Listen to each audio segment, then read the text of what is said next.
Hi there, I'm Drew Badger, the world's #1 English fluency guide, and it is a pleasure to welcome you to another advanced listening practice lesson. In today's episode, what I'd like to talk about is what to say really when you get kind of tongue-tied or you lose your words. And so we'll talk kind of about why this happens because we get lots of new students coming to the channel and we often get the same questions over and over again. So I have to kind of go back and welcome people again with a later or a kind of recent video. So if you are new to the channel, hello and welcome. This should be a very interesting video which will explain why you have problems sometimes expressing yourself, trying to organize your thoughts in your head, and then what you can do about that. So going back to the very beginning, and we like to talk about the root of things on this channel. We don't want to just give you some tips about how to remember the language. We want you to understand why you have the problems in the first place so that you can solve those problems and then start learning the way you should be learning. So let's go back to the beginning of when you were starting to learn English versus when you were learning your own native language. This is kind of a long explanation, so I will keep it very short and simple. The main point or the main idea is that you have the native way of learning something and the way of learning something as a student. One of these lessons or the way of learning as a native speaker is complete. It gives you the written, the spoken language, it gives you the grammar and everything else you need, but it's taught in a native way without having to focus on rules individually. So this is why native speakers learn to use things automatically, because they're learning things as they're understanding it in the real world, as opposed to what a student would be doing where they're learning maybe just enough so they can read, write, and listen so they can pass a particular test, but they're not really becoming good speakers. But in doing that, they're often learning English through their own language, and this is what contributes to them having to think and translate in their head before they speak. So these problems are created by the way you learn. And when people think about, oh, okay, we should be learning like native English speakers, it makes sense after you understand, like I am learning English and I know another language already. So just think back to the different ways that you learned the native language that you speak, your own language, and then the English language that you're learning with these videos. So the two different ways of learning produce two different kinds of habits. And now you speak your native language without thinking about it, but you struggle when you have to speak English. And this problem of having to organize sentences in your head, there are different reasons why this happens. One of them is because it's a pronunciation problem where you're thinking about, I want to express something in a particular way, but when you say it, it doesn't quite sound right, so you have to try to say it in a different way just to make sure you're understood. It could also be a grammar problem. Again, you're thinking, like if I'm trying to speak Japanese and then I think of a sentence in my head first in English, I organize the grammar, then I have to translate in my head before I speak into Japanese, so I reorganize the sentence and then I try to say it. But when I speak, it's like and it's really slow, and it comes out that I'd sound like an idiot when I'm trying to speak, as opposed to like a confident speaker like I can when I'm speaking English. So now I speak Japanese fluently, even though there are some words, actually many words, in fact, I don't know, but I have plenty of confidence to get into any conversation with anyone at any time and start speaking. So the way you can get to that, and we'll kind of talk about that later, but the very specific problem I want to address in this video is what happens when you're in that situation in a conversation and maybe you want to express something but you don't know exactly how to say it. So I just wanted to focus on one expression that you can use that helps you sound more native at that time in the conversation, but also can get the other person to kind of help you explain something.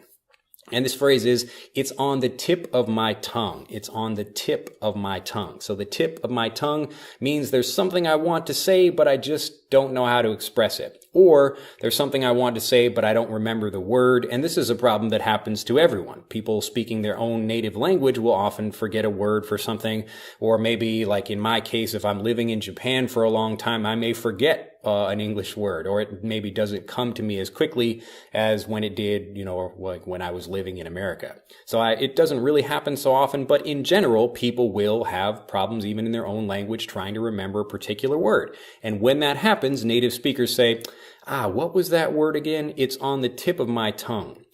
So you can say, it's on the tip of my tongue, or what was that word again? Or what was I trying to say? What was I trying to say? So it's like, when people are thinking in a conversation itself, typically even if you're speaking your own native language, you will be maybe trying to think about an idea or a general idea, even though you don't figure out exactly what you want to say before you say it. Sometimes you do. It's a different process when you're speaking than when you're writing, and it happens much more quickly, but it's the same kind of idea where you will think about something in at least a general way and then say it. So that's what I'm doing when I'm having these videos right now. So I have kind of a general idea. I don't have exactly what I'm thinking. It's not like I have like my thought in my head about what exactly I'm going to say and then I say it out loud. I have just a general idea of where I'm going, and then I'm kind of letting that idea pull the words out of my mouth.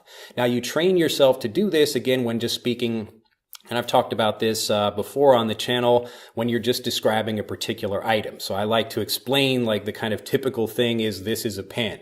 And I was just thinking about this recently because when I was at the pool doing some exercises, one of the staff members walked up to me and he said, "Hey, have you seen that new pineapple pen video?" And I didn't know what he was talking about, but it's like, really famous on YouTube, and it's like a Japanese guy. So they were asking us, and I saw it actually on the regular news in the evening, this guy on the news about pineapple pen. And I just, I don't get it. If you like that video, that's fantastic. Apparently, it's like #1 on the charts for music or something like that right now here in Japan, which is really weird. But, it's one of those, I'm sure, a flash in the pan, a one-hit wonder. These are two great phrases you can use to describe something that appears quickly and then goes away. So a flash in the pan, like when you're cooking, you get a quick flash. It's very bright. Everyone notices it, but it goes away quickly. Or you can say one-hit wonder. This is typically something you would use when you're talking about like a music artist or a group that produces one song that's really popular and then they don't produce anything else after that. So they had one hit,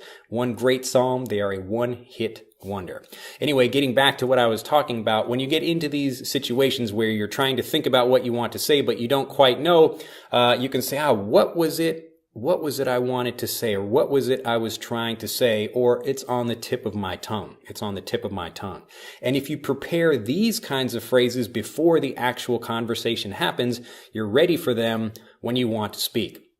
As an example, so the equivalent thing in Japanese, like how do you say this or something, and you can say that when you actually don't know what an expression means, or I guess what a word is. You're trying to think of a word, or you're asking someone, "Hey, what is this object?" or "What do you call this?"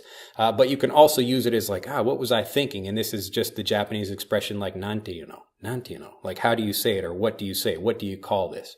So I can't think of what I want to say, and when I was just learning Japanese, this is one of the first phrases I learned because I wanted to have something to say when I didn't know what to say. So again, you're using something to indicate to someone that you're trying to say something, but also in a native way that indicates to that person that you're not just like a stupid person, like I thought I was. So if I just sit there, it's much different than if I say, what was I trying to say? What was I trying to say? Or what was I going to say? What was I going to say? So going to becomes gonna. What was I going to say?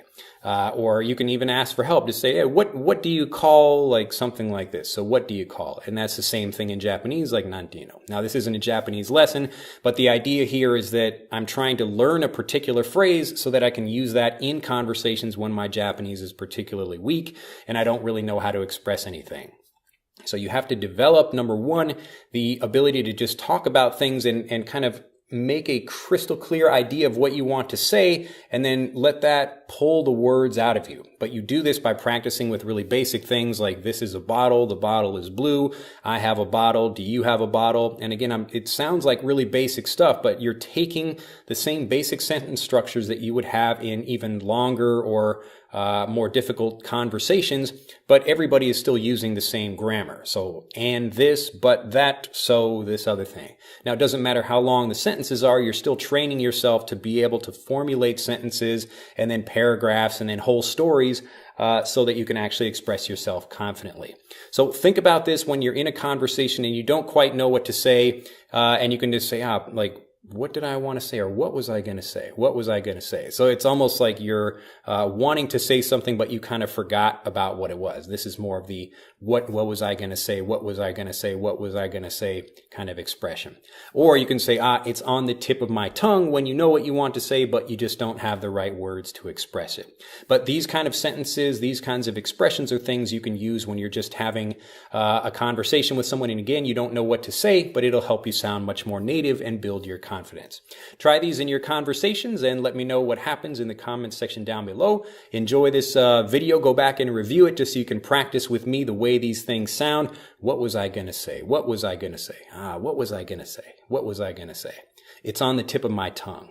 What's the name of that? It's on the tip of my tongue. Yeah, the zoo. So I was trying to go to the zoo. I was trying to think of the word zoo, but I forgot it. It was on the tip of my tongue. It was on the tip of my tongue. Yeah. Anyway, if you have enjoyed this video, do click that like button and become a subscriber to the YouTube channel if you have not already. And I look forward to seeing you in the next video. Bye-bye. To continue learning, click on the link in this video to download Speak English Naturally, our free guide to speaking and sounding like a native English speaker.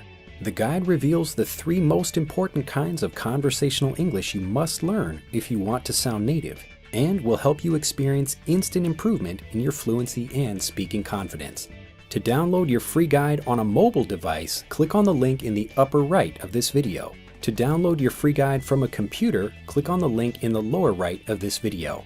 I look forward to seeing you in the guide.